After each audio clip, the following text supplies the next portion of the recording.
Hi అండి, నమస్తే. Welcome to Durga Krishna kitchen. Mutton gongura curry తయారీ విధానం ఎలాగో చూసేద్దామండి. ఈ కర్రీ అనేది బిర్యానీ, రైస్ అలానే రోటీల్లో కూడా చాలా బాగుంటుంది. మరి దీని తయారీ విధానం ఎలాగో చూసేద్దాం. ముందుగా క్లీన్ చేసి పెట్టుకున్న మటన్ని కుక్కర్లోకి ట్రాన్స్ఫర్ చేసుకుని దానిలోకి మటన్ ములిగేంత వరకు వాటర్ని యాడ్ చేసుకోవాలండి. అలానే ½ టీ స్పూన్ వరకు పసుపు, ½ టీ స్పూన్ వరకు అల్లం వెల్లుల్లి పేస్ట్ యాడ్ చేసుకుని కుక్కర్ విజిల్ పెట్టించుకోవాలండి. 5 to 7 విజిల్స్ వచ్చేంత వరకు. తర్వాత మిక్సీ జార్లో చిన్ని అల్లం ముక్క, ఒక వెల్లుల్లిపాయ పూర్తిగా వేసుకోవాలండి చిన్నదైతే. పెద్ద వెల్లుల్లిపాయ అయితే ½ తీసుకోండి.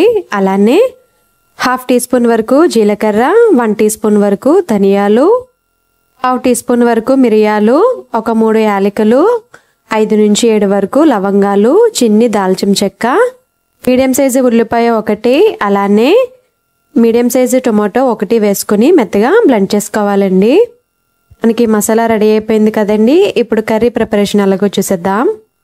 ప్యాన్ పెట్టి హీట్ అయిన తర్వాత ఆయిల్ యాడ్ చేసుకుని దానిలోకి ఉల్లిపాయ ముక్కలు అలానే పచ్చిమిర్చి యాడ్ చేసుకోవాలి.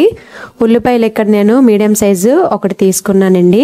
పచ్చిమిర్చి 5 నుంచి 7 వరకు తీసుకున్నాను.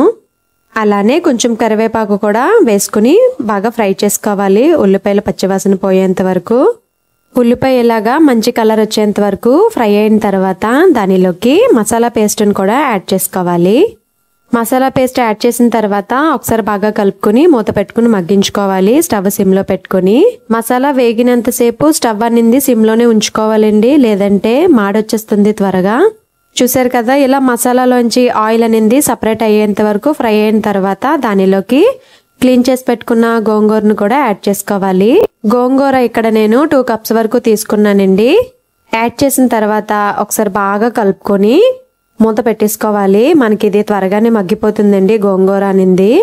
గోంగూర ఇలాగా బాగా దగ్గర పడిన తర్వాత దానిలోకి ఉడికించి పెట్టుకున్న మటన్ ముక్కలను కూడా వేసేసుకోవాలి, వాటర్ సపరేట్ చేసి. ముక్కలు వేసిన తర్వాత ఒక 2 మినిట్స్ బాగా ఫ్రై అయిన తర్వాత దానిలోకి టేస్ట్కి తగ్గట్టుగా కారాన్ని యాడ్ చేసుకోవాలి. కారం ఇక్కడ 1½ స్పూన్ వరకు యాడ్ చేశానండి. కారం పచ్చివాసన పోయేంత వరకు ఫ్రై అయిన తర్వాత దీనిలోకి మటన్లో సపరేట్ చేసిన వాటర్ ఉంటుంది కదండి, ఆ వాటర్ని యాడ్ చేసుకోవాలి.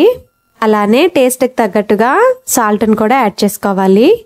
వాటర్ బాగా మగ్గేంత వరకు మగ్గించుకుంటే సరిపోతుందండి. చూసారు కదా, మనకి వాటర్ అనేది ఫుల్గా మగ్గిపోయింది, ఆయిల్ కూడా పైకి తేలుతుంది కదా.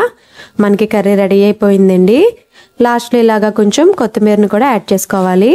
అంతేనండి, రెడీ అయిపోయింది మటన్ గోంగూర కర్రీ. టేస్ట్ అయితే చాలా బాగుంటుంది, మీరు తప్పకుండా ట్రై చేయండి.